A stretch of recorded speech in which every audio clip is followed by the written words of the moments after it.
how high the obstacles, we always overcome. What Nigerians need now is not about the daunting. Who can come and salvage us from where we are?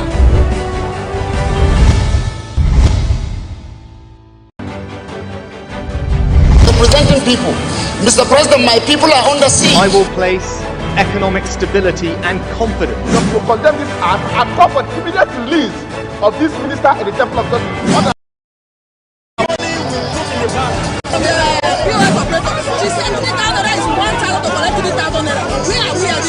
I've always said there are two sets of people on earth: the oppressors and the oppressed. And the which are you? No matter how tough the challenge, how high the obstacles, we always overcome. What Nigerians need now is not about the daunting. Who can come and salvage us from where we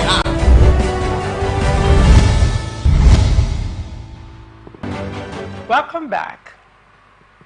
With me on the show today to do justice to these topics is Dr. Obidimma. Dr. Obidimma is an international affairs analyst and lecturer in international diplomacy, Rivers State University. Good morning, Dr. Obidimma, and welcome to Open Conversation. Larissa, it's my pleasure to be with you for the first time. Yes, the Thank you pleasure for is having mine me. as well. Thank you, sir. Good morning. Good morning. And on to the story. Honorable Akko Prince Nna, the lawmaker who referred of former Governor Nyesom Wike in Obiakpo local government in the Rivers State House of Assembly, has announced his resignation. The lawmaker stated that he is backing Governor Similaye Fubara in the he has stepped down from his position as leader of the House in the Legislative Council. This was detailed in a letter dated March 6 and addressed to the Executive Chairman, Obiakpo Legislative Council, Rumodumanya, Rivers State. The letter reads, "Let me begin with leadership and good people of Ward 9 in particular, and Obiakpo local government area in general, for this great opportunity to serve as the leader of our dear local government legislative council. Permit me to also thank His Excellency Chief Barrister E.N. Wike for primarily giving me the opportunity to represent him as a councillor in his ward before ascending to the position of the leader of the Legislative Council. Mr. Chairman, may I most respectfully inform you that I have resigned my position as the leader of the Obiakpo Legislative Council and as a councillor representing the good people of Ward 9. This resignation stems to align with the truth amidst the current political crisis in Rivers State, coupled with the unwarranted intimidation, marginalization, coercion, bullying, and arm twisting from some leaders of Obiakpo local government. Senator Dino Melaye once said, "If you speak the truth, you die. If you lie, you die. Better to speak the truth and die." My chairman, I want to align with the progressive minds to liberate and develop Rivers State in tune with the simplified movement. Let it be known that this resignation will not negate my earlier resolve to work in harmony with President Bola Ahmed Tinubu's renewed hope agenda. I will support the state government in any way to realize the dreams of Mr. President, as well as to establish and foster peace, development, and empowerment for the people of Rivers State. Once again, I remain grateful to the leadership and people of Ward 9. God bless the good people of Ward 9. God bless the good people of Obiakpo, and God bless our dear party, the People's Democratic Party. Dr. Obidimma. Yeah. Over to you. What do you make of this? Considering the back and forth, the drama that has been going on in Rivers State. Well, see, life is all about movement. Either you're moving from one country to the other, Japan, or within the political enclave we have, it can also move from one political party to the other. It can also move from one personality to another personality. We human beings will have our choices to make, we have our decisions. When you want to weigh some certain things in the balance, critically look at them, well, the outcome of it may define the kind of decision you are making, whether it is right or wrong. And for now, who is representing Nyesom Wike in his ward, actually, politically, it is a dent on Nyesom Wike. You know. Why do you say so? Yeah. You know, considering the fact that it's from his ward in the first place, and may have also imposed him on the people of the world based on his own antecedent. And two, it takes away certain value from him. When you look at the national politics, somebody that you should be under your control, under your ambit, has slipped out.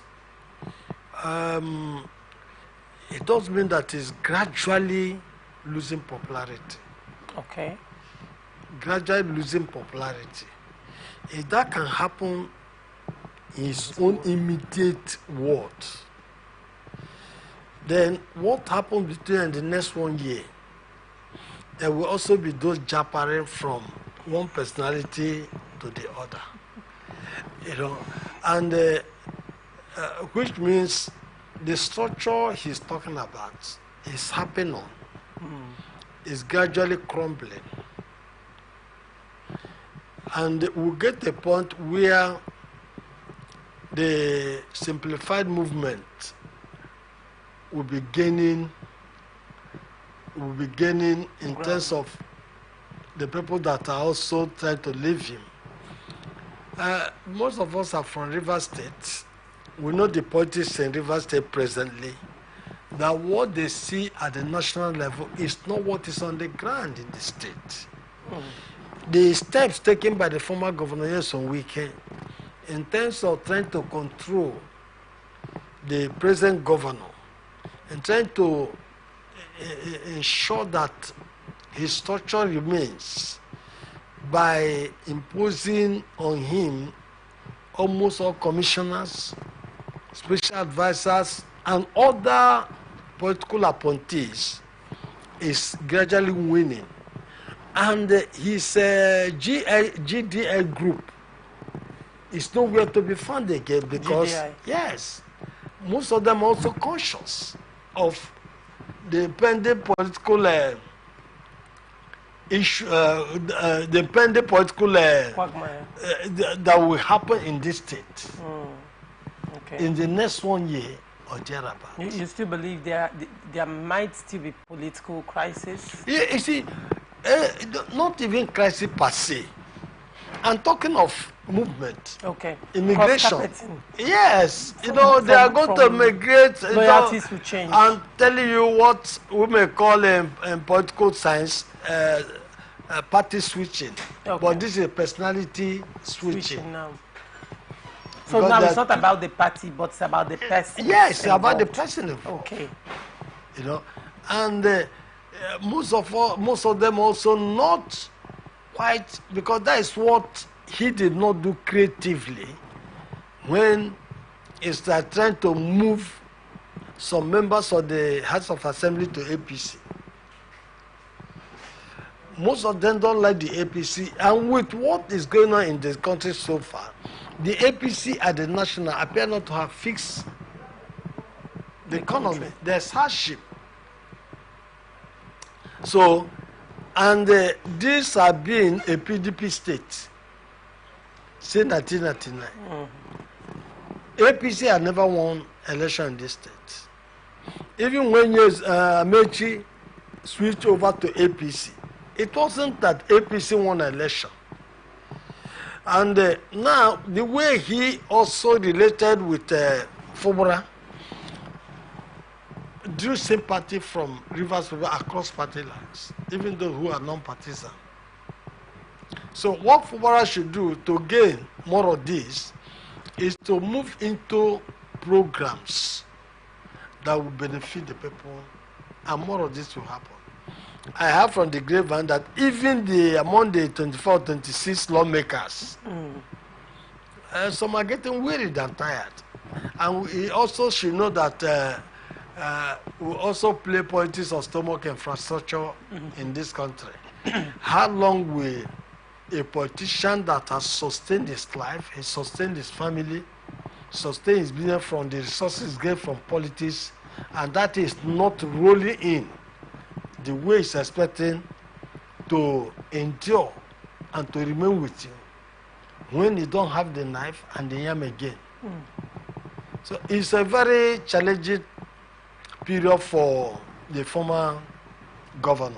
Okay. And what I know is that his popularity is no more. He's doing things. It's no more. But then, contrary to what you're saying, Dr. Bidema, the FCT minister has said not too long ago that come 2027, that he has a formidable structure on ground that can withstand any opposition, any opponents. The FCT minister appears to have a different perspective of this whole scenario. No. He's confident that he's still very much on ground and he has a very solid structure. You see, that's why I say that we are within the political terrain. He can say that and deceive outsiders, not people in River State. You know, when you talk, and I would say, I would liken that to be a political statement as somebody, a drowning person, you know, looking for a straw to clutch on. You know, so that is how I can characterize that statement. Which structure? Which structure? And they are talking of 2027, which are condemned in one media platform. Why should people not be talking about the hardship, the hunger in the land, the poverty in the land? And you see how naive, how quite uncaring our politicians could be. And you are talking of the next election when there are so much problem in the land. So how insensitive most of them could be. I don't know his parameter, which he used in measuring the kind of thing he's saying that by 2027 that we know who is going to be who in the politics of River State. But what I want to say is that it can, most of the times, somebody trying to even deceive himself will not succeed in deceiving himself. He knows the truth. It's no more the same with him politically in River State. It's no more the same. But then there is a school of thought that they are of the opinion that when you look at the FCT minister and the governor of River State, Siminalayi Fubara, it appears that the FCT minister has the backing of, let's say, the strong men of River State, the stakeholders, the major political bourgeois and gladiators in the state are backing the FCT minister. So you see, who are these political bulldozers? Who are they? These are people. If I mention the so-called elders that we are trying to bow him, support him, they are not politicians. They don't have followers. Or people, unlike people like Austin Opara, Celestine Omeya, even your chairman, people like Lee Meba. I'm listening. So I said people like Chienigwe, these are Jones Obonda, Chinda. So these are people when you talk of maybe having currently followers. Okay. They still have it. Then when you talk of those elders that are running around him, O.C.J. Okocha, who again? Labraba, Ferdinand. We are talking of a traditional ruler, Sergeant Awuse. a traditional ruler now, presently. Are those the current people who are active in politics that are backing him? And I want to tell you that those, if you go to National Assembly members today, most of them are neither here nor there. And I've just taken 1 year's time that I'm not a member of PDP. I'm not in the campaign of Fubara. I'm of a very strong supporter of P2B.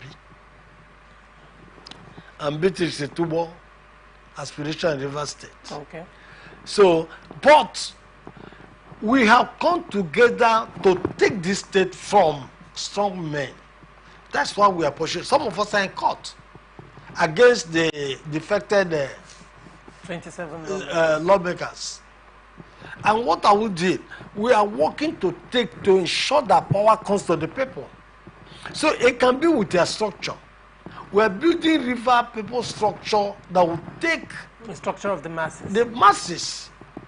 And when we say, look, if the governor perform well, this one will come out to support him.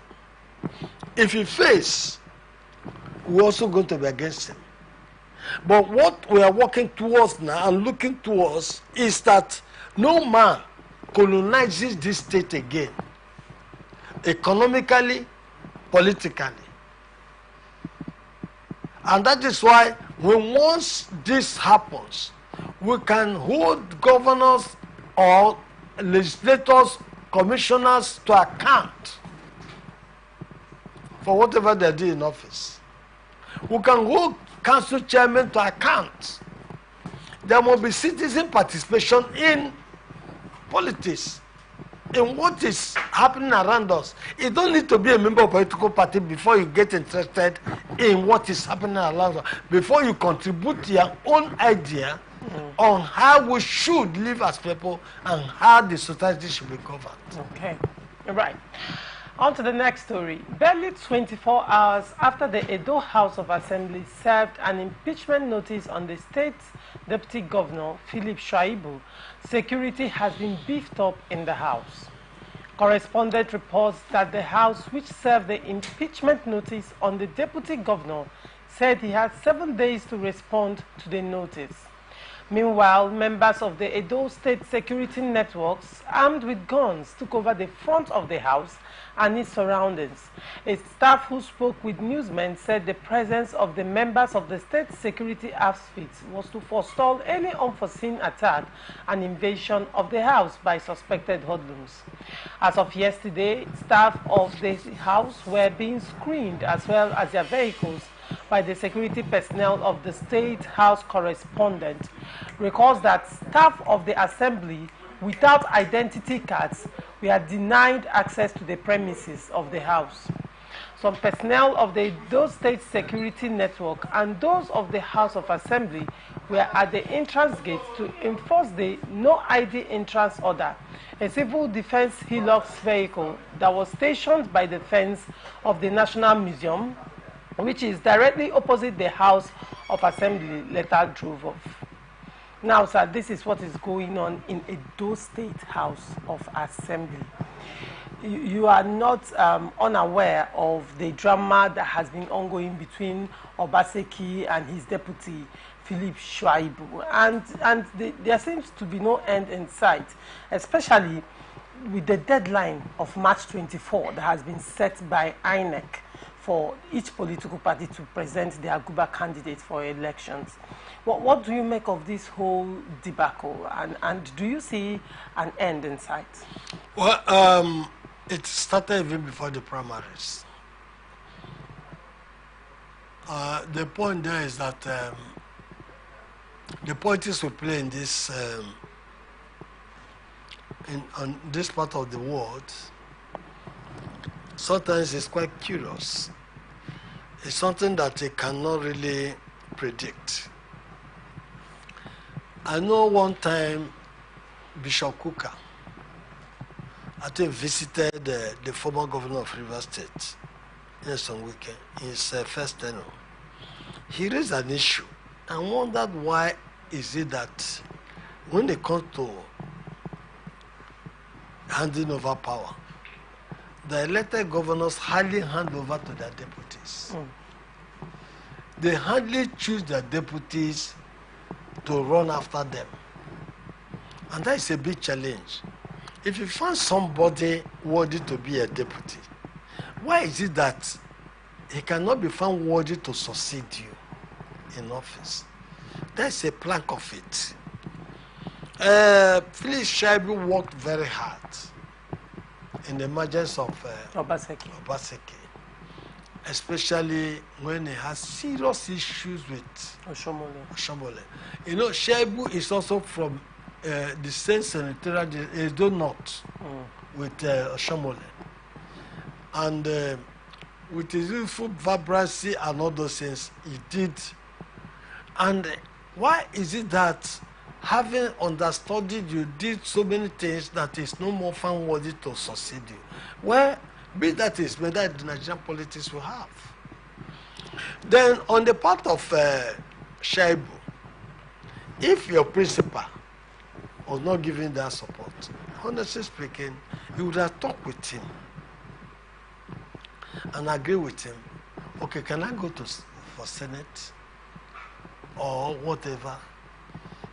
And he gives you that slot. Well, I would not be contented with what you have, and it is than fighting the kind of fighting that you have caged yourself so dirty that during the primaries you are still fighting. After the primaries, you are still fighting.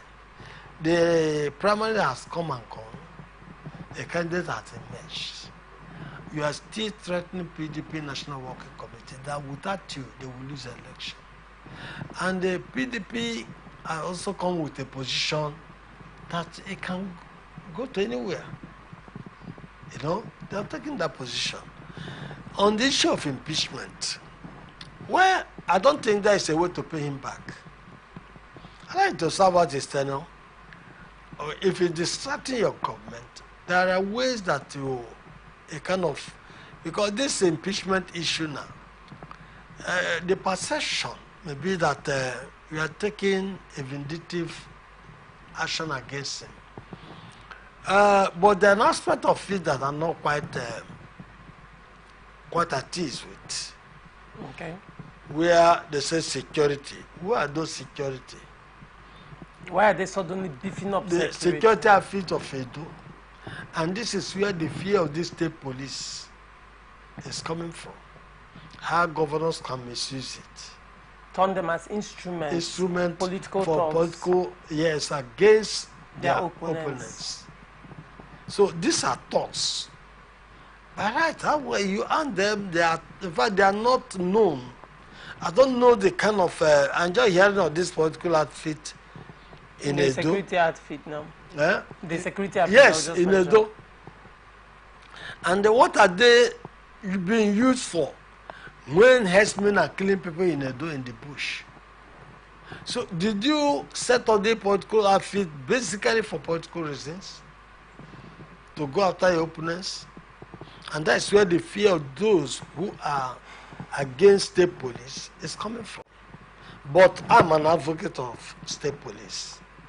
That if we sit down and put things right on the table, look at them, how to really supervise, control them and all those things, is good for us.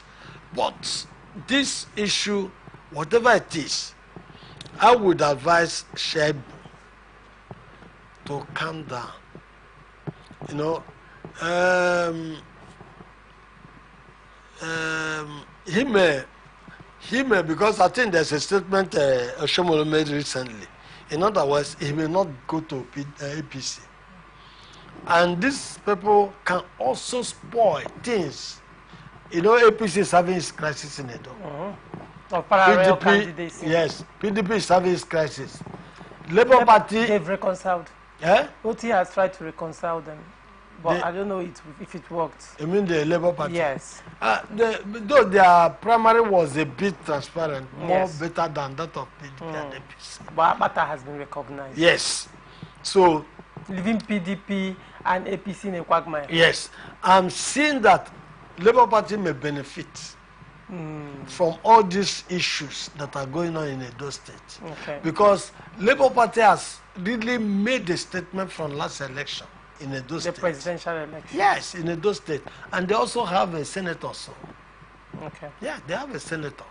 So with all those kind of this thing, challenges that are going on in APC and PDP, and you know, Abata is also a popular person.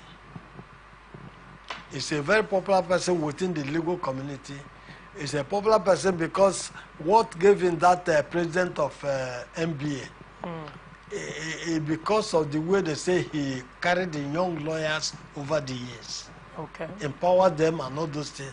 Maybe if he also engage in that kind of philosophy in his state, politically, and as they are going towards election, he may gain a lot from the crisis in PDP and APC. And if Shaibu make good his threat, yeah, Shaibu already has approached the courts. yes, well, I mean his threat to that if PDP did not use him, that they will lose the election. He may take his own followers and move towards supporting Abata. Okay. Or even the ruling party, APC. He might Even stand the a APC. better chance with APC. Yeah, the Hausa will also be angry to the point that maybe he will just remain complacent. And not work with Obeblo to see his emergence. Emergence. Interesting. And that would be a body language that speaks volume for his followers to know where they are going. Because in the Hausa is still not, they've not not been happy. able to placate him. Yeah, because one, he met the first time. And emerged. He emerged the first time as a candidate. After the say- victory dance. After everything and all those things, they say the election, the program is Was inconclusive. inconclusive. And the inconclusive, what do it mean? Is it to conduct a fresh So they primary? now concluded the elections. They did not conclude. They conduct a fresh. No, they said when Idahosa wrote to INEC telling them to recognize him and not Obeblo as the Guba candidate for APC. That was his argument, actually. He said an election was held. Yes. And he emerged the winner He with emerged. over 40,000 Even votes. Gandhi congratulated him. Then, after that, you know, the National Working Committee, APC National Working Committee, now came out to say, oh, the elections were inconclusive. Election that was already concluded. Yes. The National Working Committee came to declare that election inconclusive. And now set a fresh date to conclude. See, conclude. Only after concluding an election that had already begun, another person now emerged a candidate. His argument was that if that election was cancelled and there was a rerun and another person emerged, perhaps it would have been easier for him to bear. But the National Working Committee said it was inconclusive, and he's going to court based on that argument. Do you think that argument is valid? It's valid because one, if he has his fact, inconclusive. When they say inconclusive, is that the election did not hold in certain places, and they should go and hold election in that place, that primary. But the primary is not held. Okay, it was a direct primary. The Guba, the Primary. state, the party primaries. Yes. It was a direct primary. Okay, which ward and which ward that election did not hold? Then they were going to conclude it. Was it that there are some that were concluded, or did you conduct fresh primary? It's going to be a very complex thing for APC. And then do not forget, he emerged with over 40,000 votes. Now, Obebla now emerged after they concluded the elections, now emerged with 12,000 votes. So his argument is he emerged with 40,000 votes. How come they are declaring this one the candidate with a lesser number of votes? This is even this is a pre-election matter, and as he's going to court now, the court will hear him. But INEC has fixed a date, and they said they will not postpone the date. Yeah, they will not postpone the date. That does not mean that as a pre-election matter, the matter should not go on. It should be time bound. No, it will go on. If along the line, if along the line, they could also accelerate hearing, you know, and give judgment before the 24th. March 24th is by the corner. Yes. So whatever it is, it's a very, I don't know how APC immerse itself in that kind of mode, political mode they are seeing themselves now. Because 40,000, 12,000, and inconclusive does not mean fresh election. Yes. It means that the elections were to be done in some places, exactly. and then so the did they say that this is where that election were not conducted and they are conducting election? Well, so that also has a strong case. It has a strong case. Okay, back to Shaibu. What do you think this would do to the security in Edo State, especially in face of the elections coming? Well, in terms of security, that is left for the Nigerian police. Edo State is known to be volatile. Yes, Edo State is where some certain nonsense politically is not taken. And that is why I'm saying that I reason that if Labour Party is come and doing its work and do its work rightly, they may gain from all these things. In terms of security, you know, it's not a state issue, it's a political issue. So in terms of security, it's not something that will affect the entire state. Now, it's within the party. Have you looked at a possibility of people who are loyalists, who are loyal to Shuaibu, also causing a problem? They may not generate that kind of insecurity because it's not a bipartisan issue. It's personal. Yeah, it's a personal thing that they would like to decide to teach PDP a lesson. Okay. You know? Okay. They can decide to teach PDP a lesson. Okay. And even come openly to support either APC or LP. Okay. All right. We'll go on a short break. When we come back, we'll look at the next story. Do not go away. Representing people. Mr. President, my people are under siege. I will place economic stability and confidence. To condemn this act and call for immediate release of this minister in the Temple of Justice. Give us access to our money we put in the bank. She said 3,000 is 1,000 to collect 3,000 naira. Where are we heading to? I've always said there are two sets of people on earth, the oppressors and the oppressed. And in between are the cowards and the hypocrites, which are you. No matter how tough the challenge, how high the obstacles, we always overcome. What Nigerians need now is not about the taunting. Who can come and salvage us from where we are? From the line across the ocean to the land beyond the mountains, through the Sahara, we bring on sport news, live analysis, expert discussions on trending stories in politics, business, socio-economy, sports, and documentaries. So catch all the updates on the happenings around the globe. Stay focused on the fact today, only on ATN.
Representing people.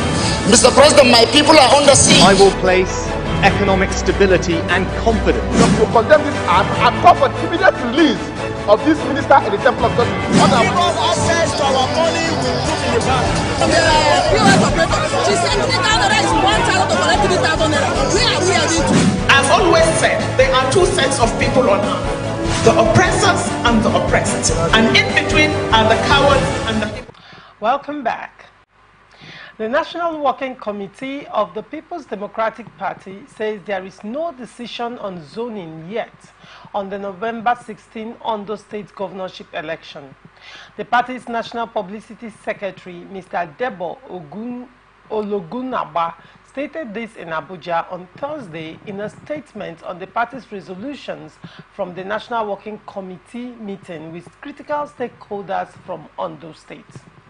Ologunaba said that the National Working Committee thoroughly considered submissions at the meeting and clarified that it had not zoned Istikate to any part or area of the state. Ologunaba assured all intending governorship aspirants and all PDP members in the state of a level playing ground in all party nomination processes and activities leading to the election.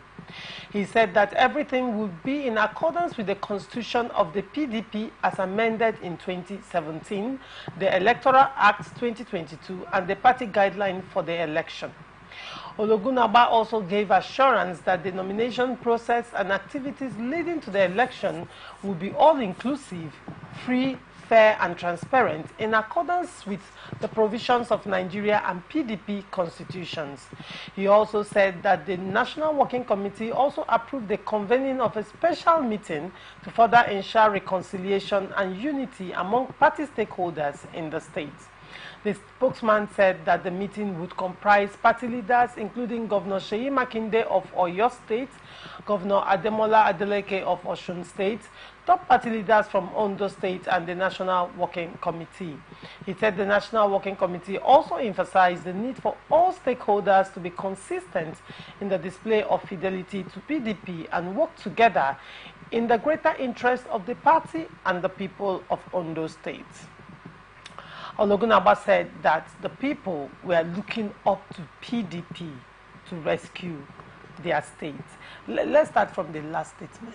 People looking up to PDP to rescue their state. How true is that statement in Ogun State, Ondo State? Well, you know,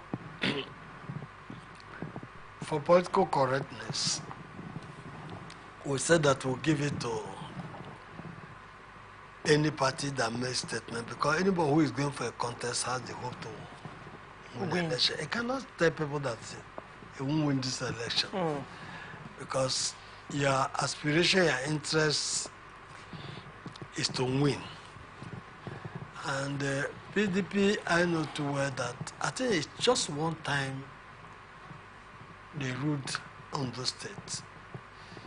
That was the second term of Obasanjo. That's what I know. But it has never been a PDP state. Except when this man came, he was a Labour Party candidate that won the election, but later switched to PDP. Okay. Mimiko. Okay. So, the zoning issue there, PDP should be very, very creative. What played out against PDP in the last election, they immersed themselves in the crisis they immersed themselves, was this issue of zoning. Whether the presidential candidate will come from the north or from the south. That led to the 5 governors coming together, the G5, to sabotage the effort of PDP. Now, when they are going to also a place where they are clamoring for zoning, that is the area. Look, we are all, whether River State or Ondo State or Nigeria as a whole, how do you manage our diversity? You see, in a plural society, there will be a creative way, a very creative way of ensuring that things are managed in a way that every person involved will be happy with the outcome. If you don't manage it well, you see some people defecting to the ruling party because of their own personal interests. And that is what, in party management, that is what I really have not seen PDP do well for a long time. They should not neglect that aspect, that clamoring. If it is a zone, a senatorial district, a senatorial zone that thing ought to, they should look at it, look at the popularity of the candidate, look at the voter strength of the party in that area, and look at where APC candidate is also coming from. Then, if you look at that, because they are party in power there now, you now know where it should be directing the people. When you say all commerce or everyone, you are encouraging to do, you are encouraging so that they will come and beef up your post with nomination form purchase and all those stuff. You don't want to look at the very main issue that will make you to succeed in that election or not. Okay. So if I would advise, well, they've set up a committee. I had Osie Makinde, Ademola, and other critical districts. National Working Committee. They should move into the issue as fast as possible to see how they will resolve all those things. And in resolving them, let it be in a way that all the aspirants are also carried along. And there are no people holding grudges. No. That would be quite detrimental to the party. On to Plateau State. APC threatened legal action against Governor Mofwang. All Progressive Congress has threatened to take legal action against the Governor of Plateau State, Caleb Mofwang, and the Speaker of the State House of Assembly, Honorable Gabriel Diwan, over their refusal to abide by the verdict of the Court of Appeal to swear in 16 duly elected members. The party warned that it is running out of patience and will no longer allow them to continue the unlawful and illegal acts, saying the party will not allow the legislative rascality of the Speaker to go unchallenged, threatening that enough is enough. The National Working Committee of APC reached a decision at its weekly meeting in Abuja yesterday. Addressing journalists after the meeting, the National Vice Chairman, Southwest, Honorable Isaac Kekemeke, said the party will ensure the enforcement of the decision of the Court of Appeal, being the last court for this election. The ruling party called on the Attorney General of the Federation, the Inspector General of Police, and all other enforcement agencies to enforce the final decision of the Court of Appeal, being the last court concerning this election. Sir, what's your take on the crisis going on at the legislative, the state legislative arm of government in Plateau State? Political horse trading. You see, what is going on in Plateau State is a little bit complex to some people, but plain also to some people. Okay. I don't know what really happened with the tribunals and the Court of Appeal on issues concerning PDP candidates or elected members in Plateau State. Supreme Court, in giving judgment in the governor's election,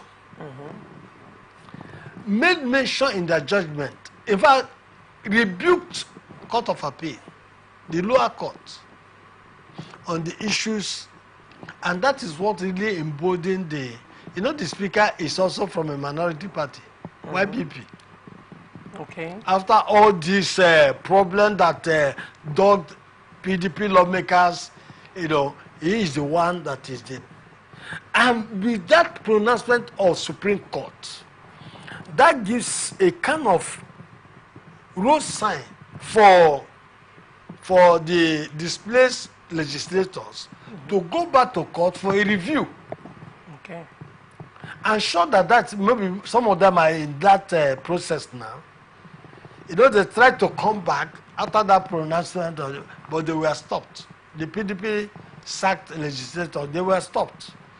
Now, maybe they are gone, they've received better legal advice. They can't go beyond appeal court. No. If they are going for review, they can go beyond appeal court. That's the lacuna in the law. They can go to Supreme Court. It's not an election matter again. It's a review of the judgment. Okay. You know, or the judgment based on the pronouncement of Supreme Court condemning the judgment against the legislators in Plateau State, both at national and state. Okay. So what they must do now, as they go back to review, they can go. They will get up to Supreme Court. Okay. And if it gets up to Supreme Court will not back out from what they have already pronounced concerning that the way and manner that these people were said. They condemn the lower court.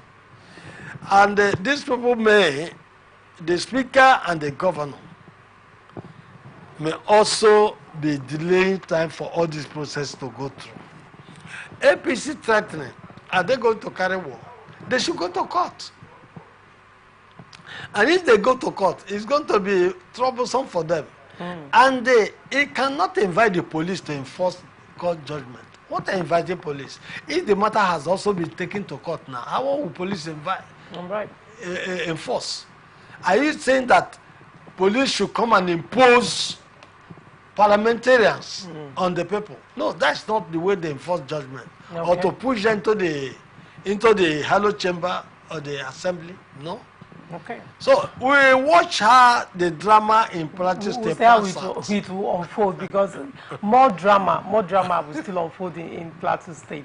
Thank you so much, Dr. Obidimma, for coming on Open Conversation this morning. It was a pleasure, sir. Thank you very much, Lorenza. I'm very happy to be with you. Same here, sir. This is where we wrap it up on this episode of Open Conversation on Atlantic Television Network. You can always stay connected to us on all our socials, Facebook and YouTube, Atlantic Television Network, Instagram and TikTok, Atlantic TV Network 1. Watch us live on our website, www.atlantictv.net. Do not forget, peace and unity are the pathways to progress. Thank you for watching. I am Ogu Laurentia Choma. Transition News comes up next. Don't go away. Which are you? Representing people. Mr. President, my people are under siege. I will place economic stability and confidence. To condemn this act and call for the immediate release of this minister in the Temple of God. Give us access to our money we put in the bank. POS operator, she said 3,000 naira is 1,000 to collect 3,000 naira. Where are we heading to?